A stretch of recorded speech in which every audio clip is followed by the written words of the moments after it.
6th century, Byzantine Emperor Justinian I realized vast quantities of gold were being spent on silk. 2 monks were sent to China. They returned with silk cocoons hidden in bamboo canes, bringing sericulture to the west. It then spread to Syria, Greece, the Arabs took it to Sicily and Spain, and the Normans brought it from France to England in the Middle Ages. England, Macclesfield, famous for its silk, where my Silk Road began. 18 years later, in Singapore, on first seeing the wonderful embroidered silks, my future vision was clear. From the exotic silk gowns of the Far East to industrial Macclesfield. And the link is Jenny Lewis. She may not be a household name, not yet, and even in her birthplace of Macclesfield she merits hardly a glimmer of recognition. But in the fashion centres of the world, Jenny Lewis is a highly respected dress designer and manufacturer.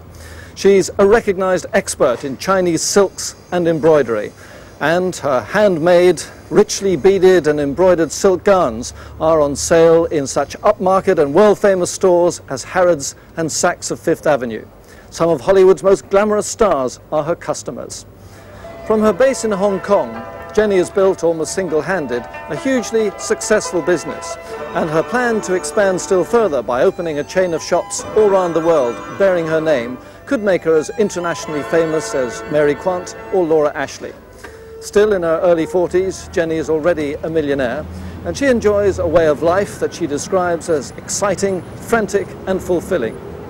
But with the success and fortune has come a deep desire to trace her roots, and Jenny's own silk trail has taken her from Hong Kong through China, where most of her garments are made, to Macclesfield in Cheshire, the town where she was born, and for 2 centuries, one of the great silk centres of Britain. This afternoon I went in to see the tourist information to find out where I was born. My mother on the phone told me last night it was Jordan Gate, number 40 Jordan Gate. So I collected lots of maps and things and found that it was in fact just a few steps down the road. She told me that most of the old houses in this road were gone, they've been demolished, and that Jordan Gate, along with Chester Gate, were the oldest 2 roads in Macclesfield. So I felt a little sad because I felt, well, I'm sure my house will have gone. But nevertheless, I'll come and see if I could find it. So walking along this road, just 10 minutes, I came and found it. Here it is, 40 Jordan Gate. And this is where I was born, in that house, and lived for 4 of the most happiest years of my life. But I feel that this house has a very strong link to China. The windows are the same kind of windows that you see in Suzhou and Chengdu. Suzhou is the home of embroidery and the most beautiful gardens in China.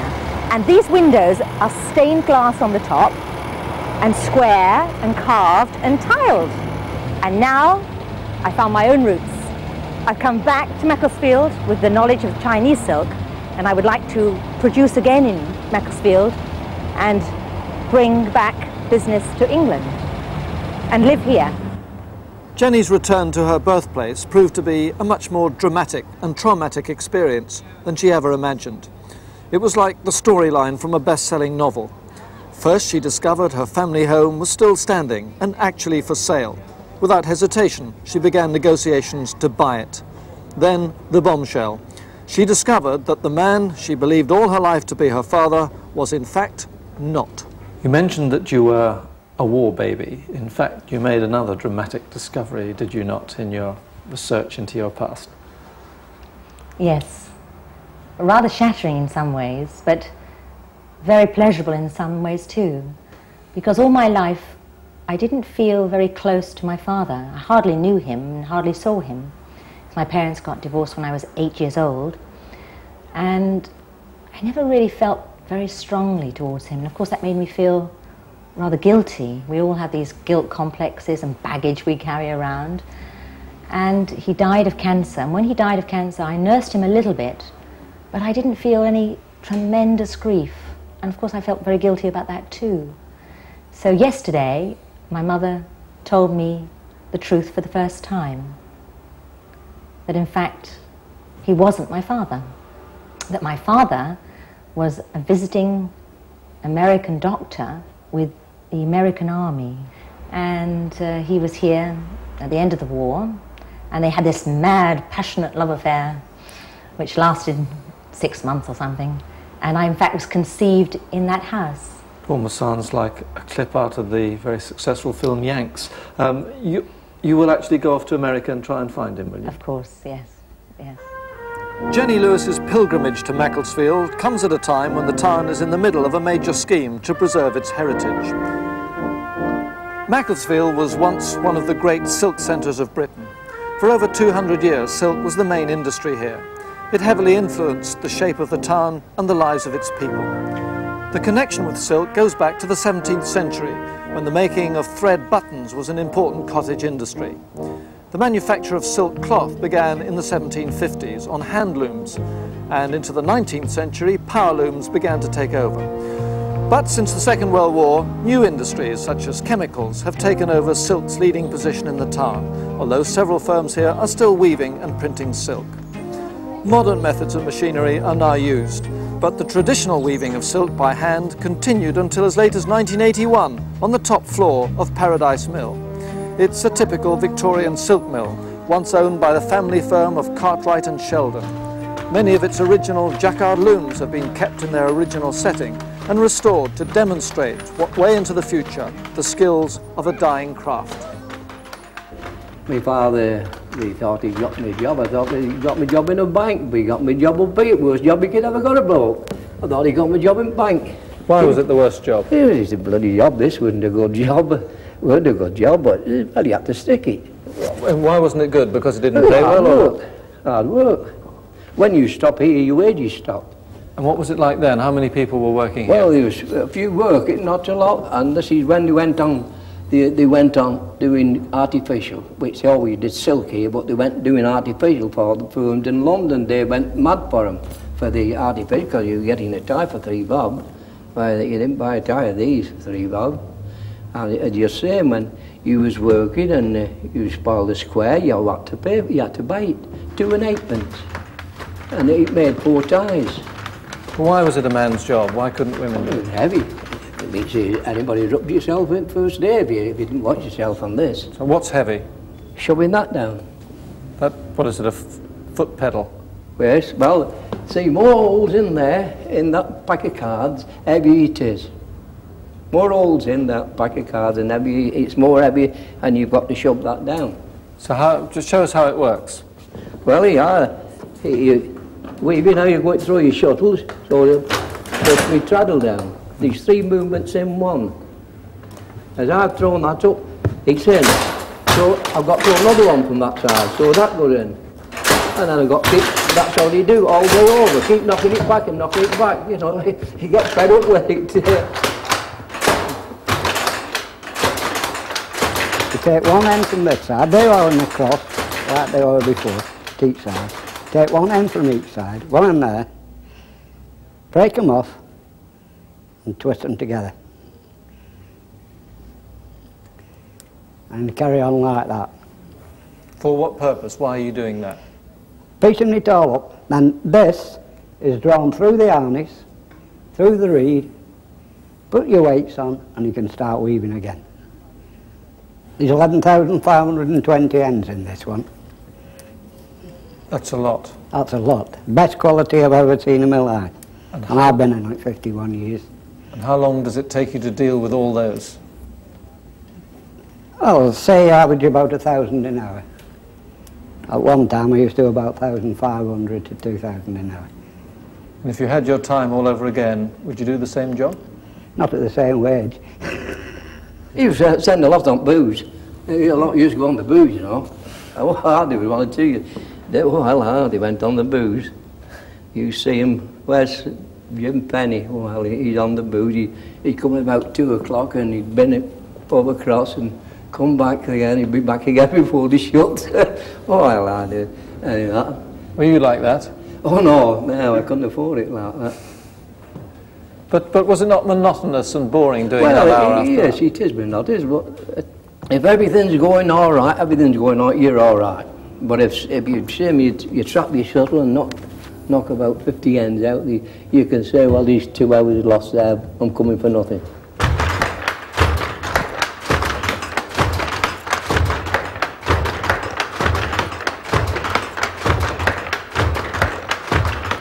The preservation of Paradise Mill and the restoration of the historically important Macclesfield Sunday School, dating back to 1813, are vital parts of Macclesfield's impressive scheme to preserve its heritage.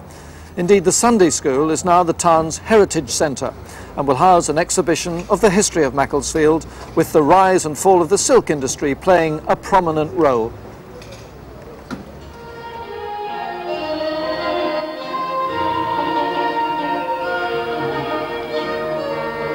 Chinese dance, Japanese North Theatre, and Peking opera. Amazing beadwork.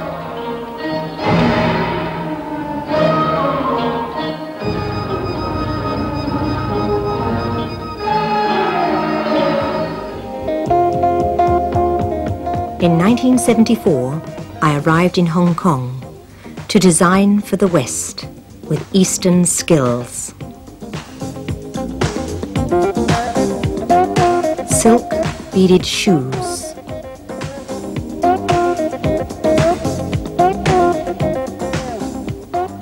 silk beaded dresses, marvelous workmanship that takes 6 months to make. Yet it made me blind to all there was to see. Now my heart is filled with pain. To understand, I never will. How did it come to be that you don't love me still? Now it's getting to be plain. If you really cared about anyone else, I know you wouldn't hurt me.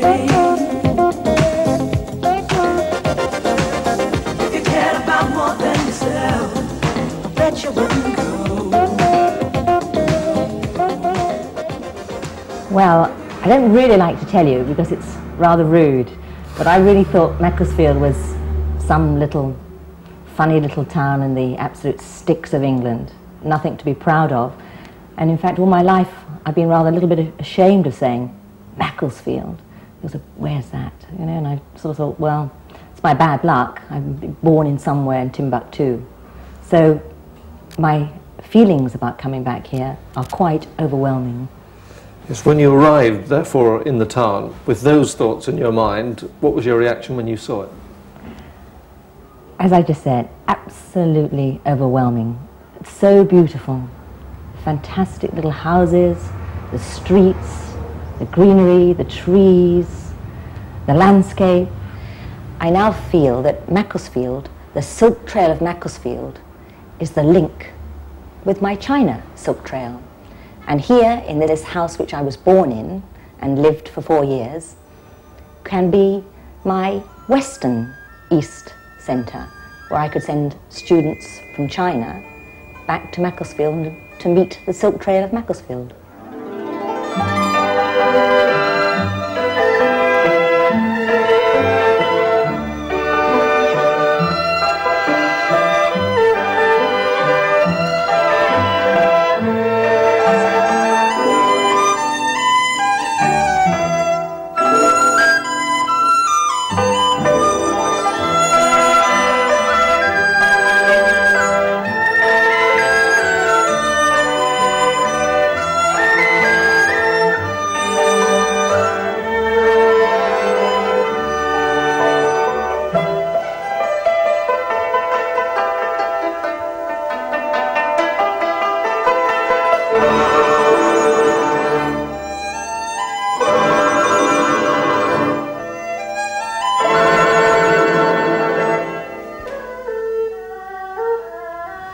Well, there was no actual starting point, because I've always enjoyed making things and selling them. I went to a convent, and that was one of the first lessons we learned at the convent on the fete day. Who is going to earn the most money? And so I always liked to win that competition and make sure that most people came to my stall. So that was in me very early on. So all my life I enjoyed creating and selling I lived for 6 years on Guadalcanal, that's in the Western Pacific, and there it was a marvellous barter system, really back to the medieval times of I bake you a cake, you make me a dress. Perfect. So there were hardly any shops on the island, and I made all the dresses for most of the Europeans there at the time, either with it social ladies anyway. So I made their bikinis, I made their day dresses, I made their evening dresses, and I made their wedding dresses. So that was a very exciting learning time for myself, as I had no lessons at all in pattern making or anything to do with dressmaking. So I was able to make many mistakes, and people couldn't complain too much. Captive audience, so to speak. Nobody, if they wanted another, they didn't dare say too much.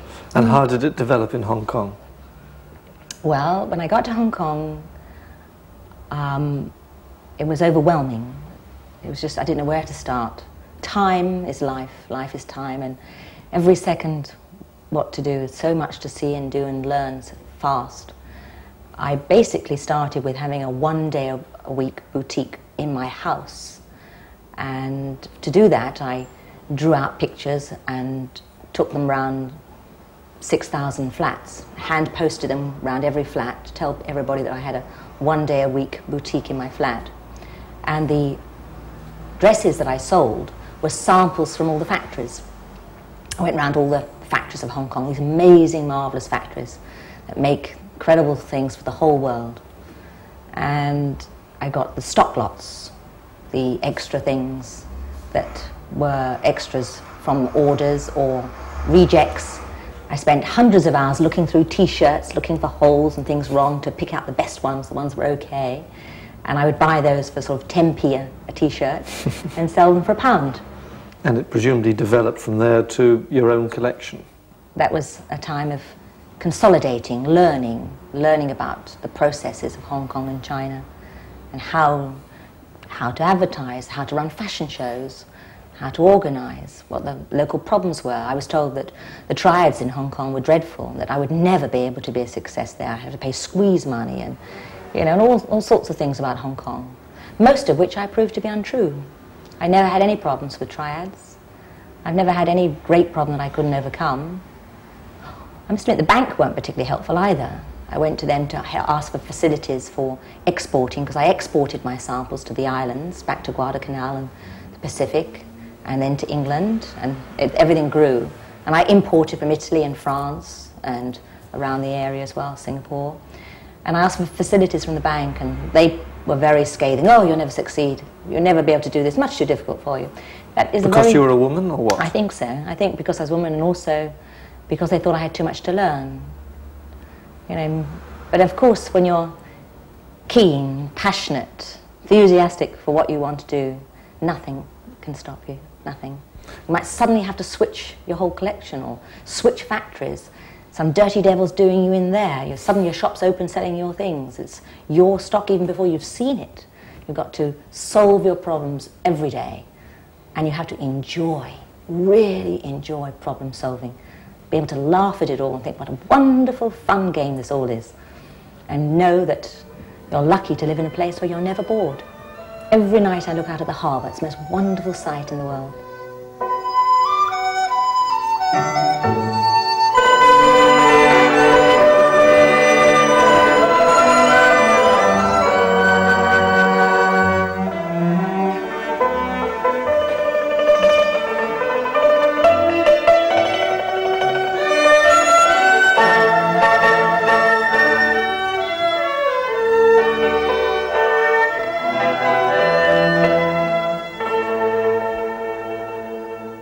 What I do is I have runners who run backwards and forwards to China. And they run backwards and forwards to certain factories that do the workmanship, do the embroidery, do the beading, do the manufacturing. They go backwards and forwards every few days, few weeks, checking on the orders, taking them. They take the silk, they take my designs, they take my painting, they take my samples, and they bring them back to Hong Kong.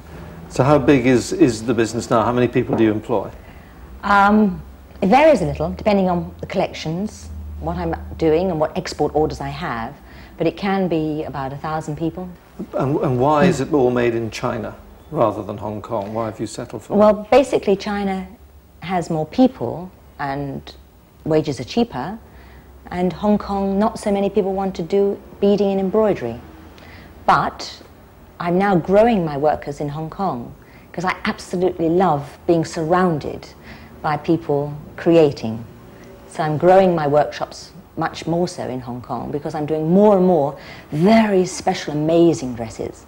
I'm specializing in more dresses for the glitterati, the film stars, the weddings, everybody who wants 1,000,000 diamonds and pearls and embroidery stitches, and I go around painting them and drawing them and beading here and beading there, and so it all happens around me now, which I find very exciting. I mean, you're saying that a lot of the great stars, film stars and so on, are being dressed by you? Yes. Mm-hmm. Like who? Well, one of the first ones I did quite a few dresses for was Zsa Gabor. And to be honest, I didn't enjoy doing it for her very much. I found her extremely rude and extremely difficult. And all she could talk about was her 7 husbands. And what you get from each one, which of course I totally disagree with. It's not what you get, it's very much what you give to each other. Is it tough for a woman to run a big business empire like that, an international business? When you're working with the Chinese, and I don't speak very good Cantonese, and their English is quite simple, and their whole system is one of fear. And if you don't give them fear, they don't obey, they don't respect. So you have to work with the people you've got, and you have to work out what works for them. Obviously, with English people, it's a lot easier. But I'm talking about working with the Chinese and what I've been experiencing, my problems. And now I understand. But even so, even with English people, it's important they obey, but they're easier because they question. Listening is questioning. Chinese do not question at all, ever. The ones that I've been involved with. They work very hard, extremely hard, but you have to understand that they don't question. So you have to have 1,000,000 eyes. So if you grow very fast, it's very difficult to control it. So do you present yourself as a fearsome boss, a fairly tough lady now? Now I know that I have to be absolutely truthful myself, first and foremost, and be seen as the leader. But I can do that joyously, greatly. And I'm very joyous all day long. I can laugh and joke, and yet when I see something wrong, I will immediately strike. You will fire someone? I will fire, I will shout, I will scream, I will do anything that they can relate to and understand. I will, according to the person I'm with, I will be the person they understand. Are you a millionaire? Yes. Are you thrilled at being a millionaire? Was this something you'd always had an ambition to be? No, not really, no. Money doesn't excite me. Creativity does. It's the joy, the great joy of seeing beautiful, amazing things being made around me. 1979 to 1984. East meets West. Cheung Sam's embroidered with all the stitches of the past, silk of the future.